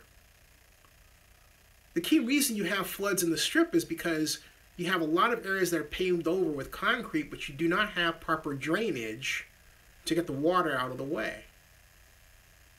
And I've said this before, I'll say it again. Atlanta Mercedes-Benz Stadium has a 1.1 cubic foot catch bin at the bottom of the stadium, hidden from sight, to mitigate flooding. Okay? No one is taught about building such a facility in the Raiders situation, and it can be done. The stadium here is not in a situation where it's being forced into a cost overrun, because that was designed into it. If a similar provision wasn't designed in the Raiders Stadium, they have to go back to the drawing board and design it. That's another cost increase because they didn't plan for it. Because you have to go back and say, oh, how far down do we have to dig? And can we in that way? And what's it going to cost? So, I mean, for the Raiders' sake, I would hope they thought of that. But I have no indication that they have. And Rick Gray says, Boss Ruler says that Raiders are in over their head. It's just pitiful. It is. It's sad. It's really sad. Rick Gray says, hey, Zinni, what's the revised total cost of the project now? Stadium, loan interest, infrastructure, and NFL relocation costs. What is it right now? You know, off the top of my head, I would say I'm looking at $3.5 billion. But I'll have a calculation for you by tomorrow, and I'll add that up, okay? And I'll have that laid out for you. So, in fact, since I got to do a little extra work, a little investment there to, help out, allow me to buy a cup of coffee or, dinner at Piccadilly here. Great black-eyed peas, I might add. And, everything else. I want to give my mom a rest. My mom has been just fantastic. She'll be 83 this year, and my mom is my heart. So, at any rate, like I said, investment, you will get more shares. And you all have fueled the growth of this. There are 51 people viewing it right now, and I want to get this up to 100 at one point. The premier live stream nightly on this subject. Okay, enough of the King Kong beat on the chest stuff for me. Moving forward, we've got Rick Ray saying the city of Las Vegas is just counting on the local. Oh, and by the way, Boss Ruler, welcome on being a new group of our investors, or welcome to our investor group is what I meant to say. Anyway, Rick Gray says the city of Las Vegas is just counting on the local temp to evaporate the water before it pools. Come on, that's ridiculous. I mean, if they're actually counting on that, that's wild. I mean, that's the biggest uncertainty in the world. They've already had 2 flood situations this year alone. What do they need? A third and a fourth? Wow. Awful. Hey, Donis, I'll see you. Donis says he's got to go. I'll see you. And Crawford says, I don't think no one will step up in Vegas unless they go private investing. Yeah, but they're going to want to get some money back. Jamal Willis says, Piccadilly, you need to eat at Pacha's with the next investment. Oh, wait, where's Pacha's? Hold on a second. Pacha's. I got to find Pacha's. I got to see if it's nearby here, okay? Because we're out, babe, man. We're out here. Pacha is, let's see, restaurant. Is that what you're talking about? And there is, oh, I see. Yeah, we're too far away. That's like, I see what you're talking about. Pacha's restaurant. The signature fried chicken stars at this popular brick-walled spot for Southern specialties. Ooh. That does sound, like it's worth it. I'll tell you what, all right? Jamal, I'll tell you what, all right? Look. You invest, I'll take mom. How's that? There's my promise. There's my promise to you, okay? And then I can proudly give a shout out to you from this fantastic eatery that you are recommending, all right? There you go, all right? So just, yeah.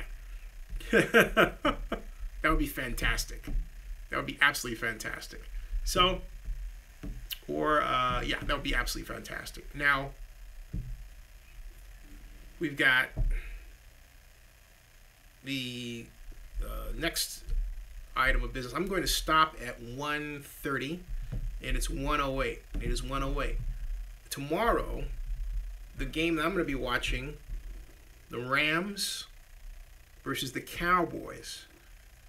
Dak Prescott. Here comes Dak Prescott. Dak Prescott. And we have to see how well Jared Goff does under the new Rams regime. Okay? And the new Rams offense.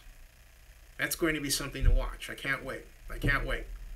And then, of course, we have the Raiders coming up, playing the Arizona Cardinals in Arizona. Wow. And so, Bossy really says Jared Goff stinks. Wait a minute. I have to defend the old blue, the Golden Bear, because he was not placed in an offense that had any element of what he did at Cal. The normal pattern is when you draft a person number one, you take some element of the offense they played in college and you install that in your NFL system. Well, that wasn't done with the Rams under Jeff Fisher. Big mistake. Let's hope this year that's different. Now, Big Gray says, I was at the A's versus Mariners game last night and looked at Mount Davis. I want Oakland to tear down the eyesore so bad. Why keep the place? Force Mark's hand, make him squirm. You know, what I always wanted was for Mount Davis to be divided in two like this. So you have a third deck and a fourth deck. And then you have like a party deck here, and you have it super reinforced, you know, improved structure for earthquakes, okay? And widen it out so you can really have a good deck, but make that deck super reinforced so that it is, I think, build off the concrete, reinforced concrete, make it a second reinforced concrete deck up there, and not make it rickety. One thing I didn't like about, and don't like about Mount Davis is that rickety feeling that I get at times, combined with that pitch. That pitch is way too steep. That was, it's absolutely ridiculous, that pitch. And when I talk about a pitch, folks, this is what I'm referring to. This is a pitch. It's like, this is the angle. Mount Davis pitch is like that, all right? Normally you want it to be something like this and lower, okay? Mount Davis is like that. It's like, hey, am I falling over? Whoa! Big April. Big April says, I'm going, everyone. Remember Raiders Saturday? OAK Express is coming to a town near you. First stop, Arizona. That's right. And Drew Glaze is predicting that someone is going 4-12. Who is that, Drew? The Rams. Boss Ruler believes they're going 6-10. Manu will start by mid-season.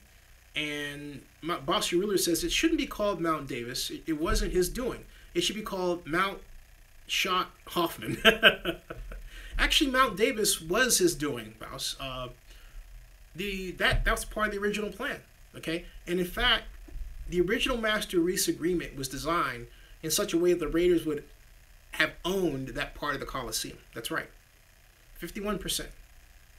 But after the PSL sales went south, the whole master lease agreement was torn up, basically. And we got the one that allowed the public to own it.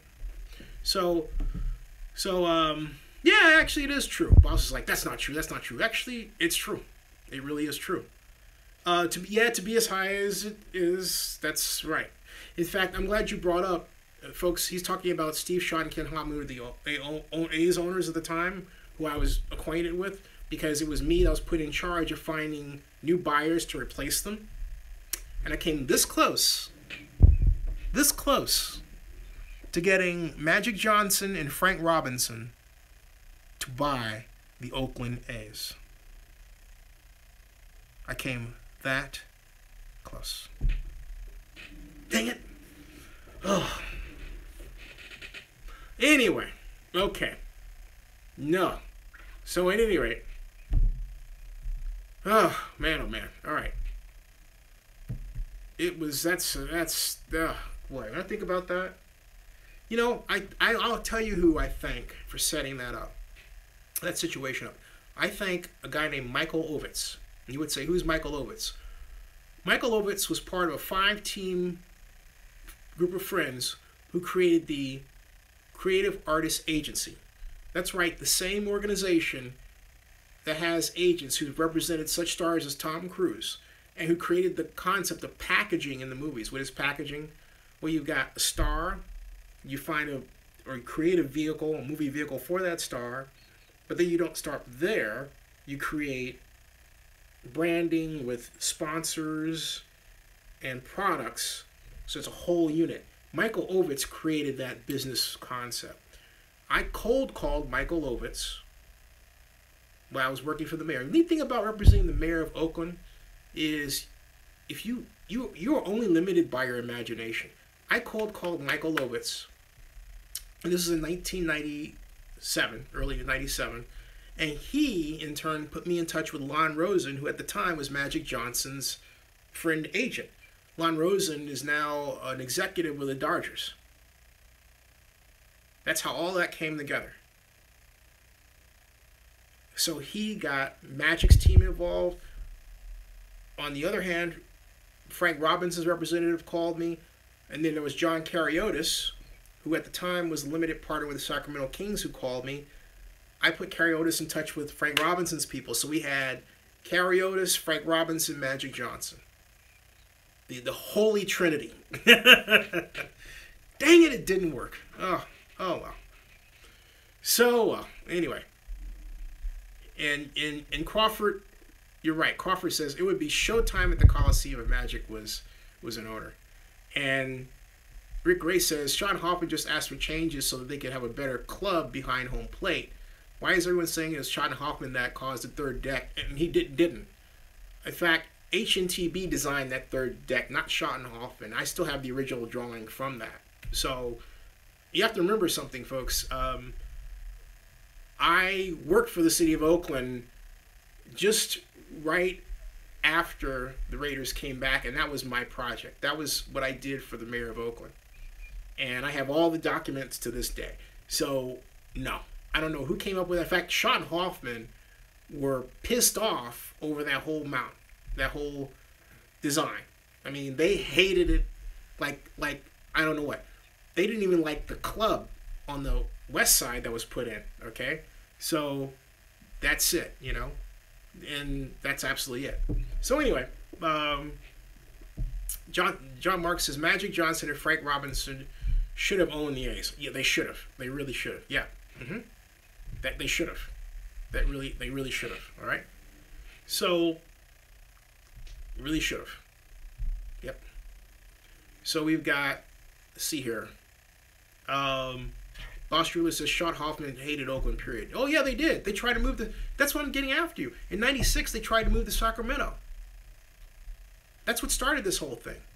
The lease was written at the time such that the East Bay entities had the right to find a new buyer to keep the team in Oakland or the East Bay.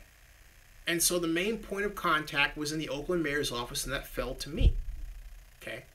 I had a 60-page document from Major League Baseball that I used to vet all potential ownership groups.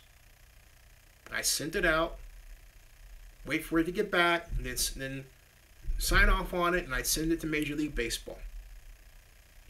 That's the way that worked. So there you go. So anyway, 831 Scott says, Zenny, estimating the cost of the Vegas Stadium, can you determine what the PSL will cost? Yeah. And I think the Raiders are going to have a really hard time trying to sell them. And there's a scaler that we went through before, which came out to around $4,000, but I'll get a hard number for you. And Crawford 371 says, 831 Scott, they need to swallow their pride. Yeah. Well, yeah. That's going to be, but anyway, Basha Ruler says, all you got to do is revert to when they were going to season ticket holders in 96. I'm explaining to you that the stadium, it's not a matter of season ticket holders. And yeah, look, the stadium was finished in 1995. Mount Davis existed in 1995. It wasn't built later. I don't know what, for viewers who don't understand what's going on, we have a thread here, and one of our viewers, Bowster Ruler, is claiming that Mount Davis came after 96 or 97. It didn't. It was built, the structure, within the East Side Club. That deck there, okay? It took away the entire bleacher section. It wasn't added in later, or the pitch wasn't changed. By 96, the Raiders were playing. It was open. The construction was finished in 1995. All right? 95. So, like, very late in 95, going to 96, all right? So, hey, you want to bet me, that's fine. Because I have the documents. Sorry. I have the documents. And you have to remember something, too. I'm 55 years old. You're much younger. How old were you back in... Where were you in 1996? I'm just asking, okay? Where were you in 96? Because in 1996, I was working for L.U. Harris as his economic advisor, and I had... I had my office on the 11th floor of City Hall. In fact, if you go to Oakland City Hall, you look up, my office was on the left side on the 11th floor. I had the corner office there. I had a nice couch, bookshelves, desk, carpet. I liked my office. It was really cool. It was really cool. Okay? And so again, what I'm asking you to answer my question. Where were you in 1996? Where were you? I can tell you where I was. If you go to the Oakland Rotunda tonight, and you go down to the bottom, all right? Okay? If you go down there and you look at the plaque, my name is on that plaque because I helped build that building. Where were you in 1996, Bouse? He's never answered the question because he knows he was, where was he? Let's do some math here. 96, 2006, 2016. That's 20 years, okay? And then we're into 2017. That's 21 years ago. So you were, what, 7 years old? And here I am actually living it, and you're going to tell me what happened back then. Nice try, pal. Okay. 1996, you were 7 years old, because you're 29 now, right? Okay? You're what, 8 years old? So, I mean, come on. I mean, seriously, dude. Seriously. That's why I'm Zenny 62. I span a time of a lot of great things, and I am not ashamed to be double nickel at all. And say, hey, man, back then I was doing that. Where were you? Okay? Hey, sorry. So there you go. All right. So my point is, okay, Jamal Mills has got a question mark. What are you questioning? Okay. What are you questioning, Mr. Mills? What are you questioning? Jamal Mills has a double question mark. Double question mark. Okay, boss, if you're not 29, how old are you? 49? 59? I'm curious. You never answered my question. Where were you in 1996? That's it. See, folks, again, in 96, if you want to find out, if anybody wants to find out what I was doing in 96, all you have to do, among other things, is go to Google right now and type Oakland multi-billion-dollar gambit, all right? Okay, so you're 35 now. That underscores my point. Okay, correct. That underscores my point. You're not, okay, if you weren't 8 years old, you were 8, you were 12, 13 years old, all right? Okay, that underscores my point. In 96, all you have to do is go to Google and type Oakland faces multi-billion-dollar gambit. What you will find is an article all about my presentation to the City of Oakland's Community and Economic Development Agency about a unique loophole that I found in redevelopment law that, if the City Council had adopted it, would have extended redevelopment property life in such a way that we would have a $4 billion bonding capacity. All right? $4 billion capacity. Okay? So there you go. John Mark says, I do recall when the Coliseum was still under construction. That's right. Ruben Ortiz is here. And Rick Gray says, I went to the finance meeting at Kaiser Convention Center and saw the public meeting and saw the design drawings to the Raiders' return. And Zinni, what he was asking was, I at the meeting explained the funding. No, Ezra Rapport was, and I worked for Ezra. Ezra Rapport was the assistant city manager at the time. And when I first started as an intern with the city of Oakland in '87, my direct boss was Jeff Chu and Austin Penny at the old Oakland Redevelopment Agency Annex building where the Elihu Harris State Building is. In fact, it's right exactly there. They tore down the annex to build the Elihu Harris State Building on Clay Street near Clay and 14th. So that was the location of my first job out of grad school. And Ezra came to me. My first project was, he said, Zinni, I want to basically find land for large and small pipes, okay? I want to find land for large and small pipes for a new big box retail. Now, where the Zone Industries is across from the Coliseum, across from Oracle Arena, that was supposed to be big box retail. That land was owned by E.B. Mudd, except that Ezra didn't tell me as the intern. He gave me just a sheet of documents, or a stack of documents this thick.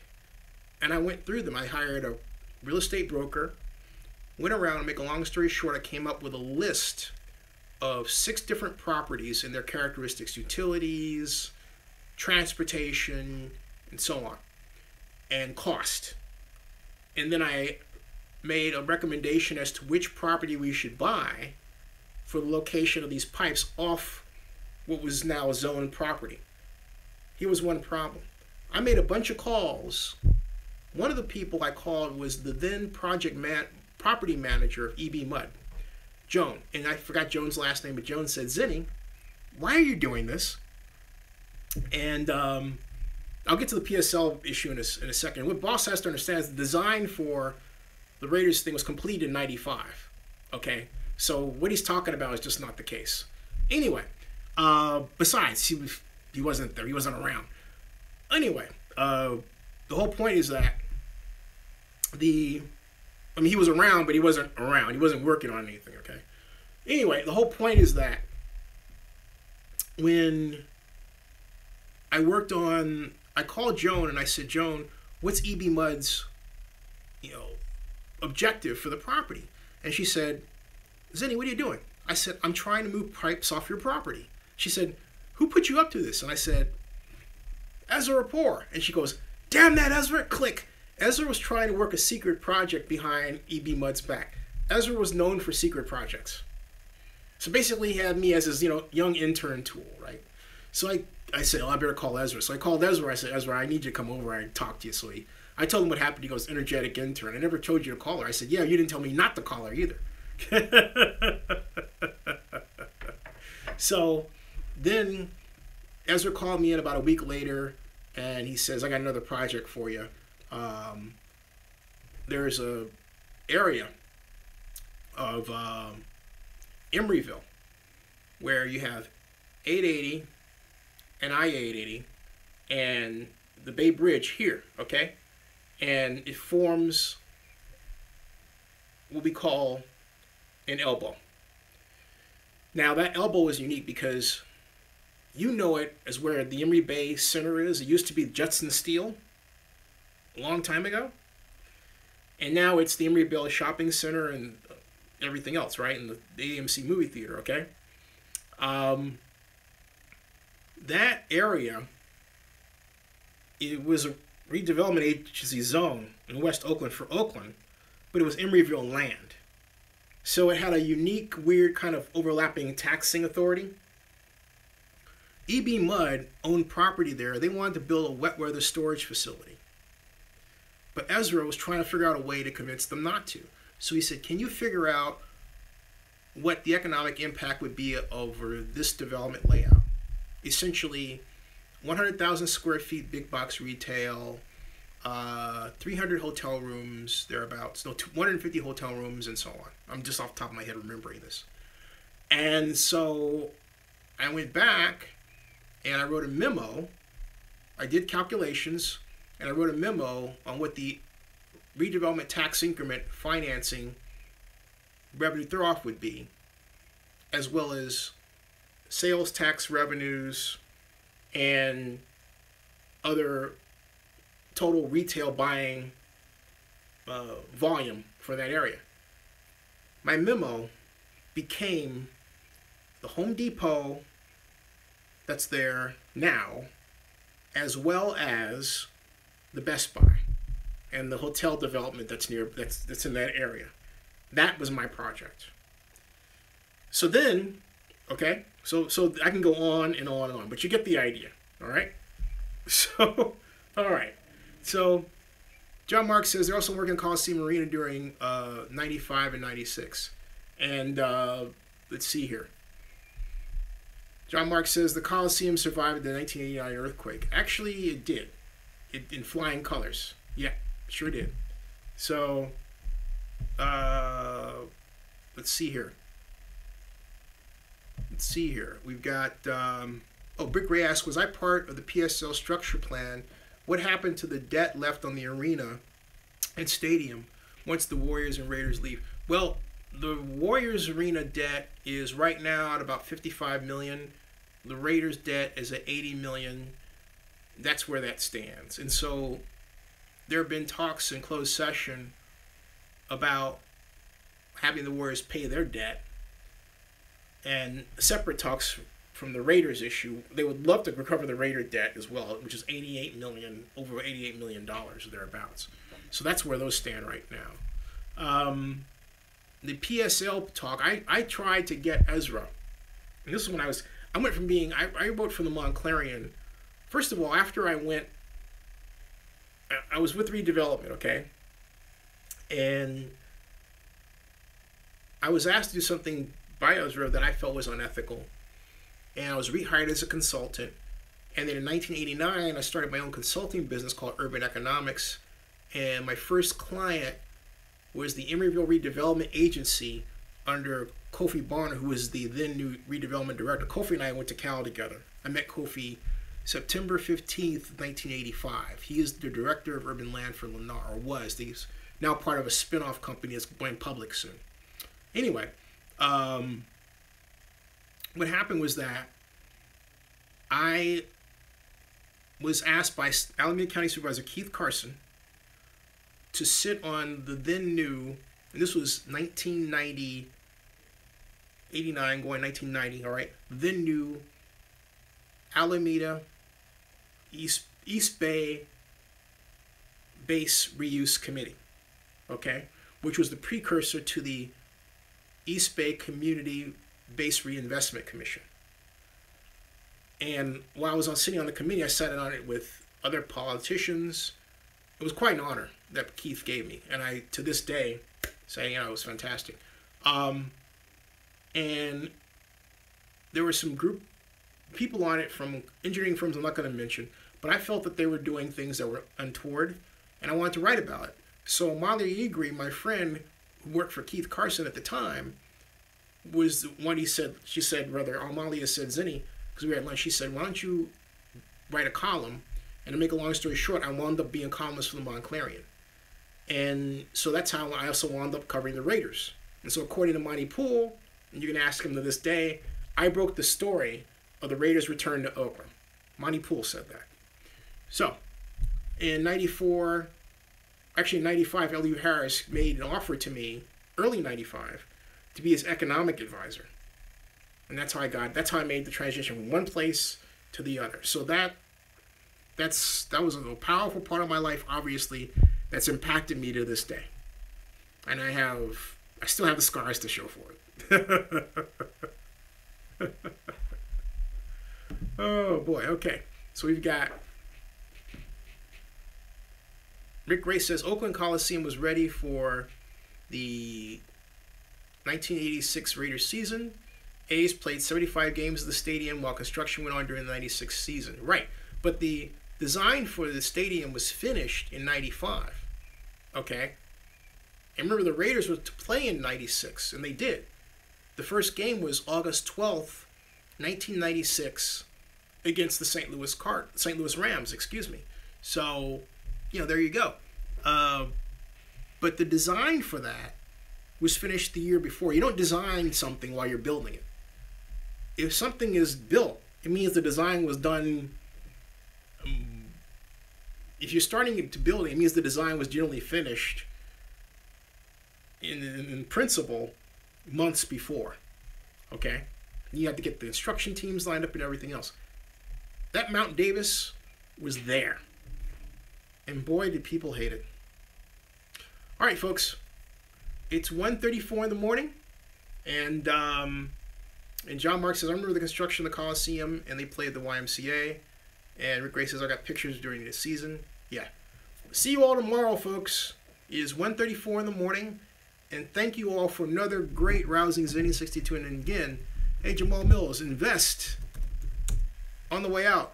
As Rick Gray will close with saying, A's had to play the first 6 games of the 96 season at Cashman Field in Vegas. Boss, I was at those games. There you go. All right. Hey, age matters. And you can bet your last money. It really all is going to be a Storm Gas. I can't say it like Don Cornelius says it. Thank you all. And Rick Rice says, Zinni, please no more videos about The Bachelorette. No, why? Okay, just for that, I'm going to make one. Not tonight, though. Good night, everybody. I'll see you all later. And thank you for your investments.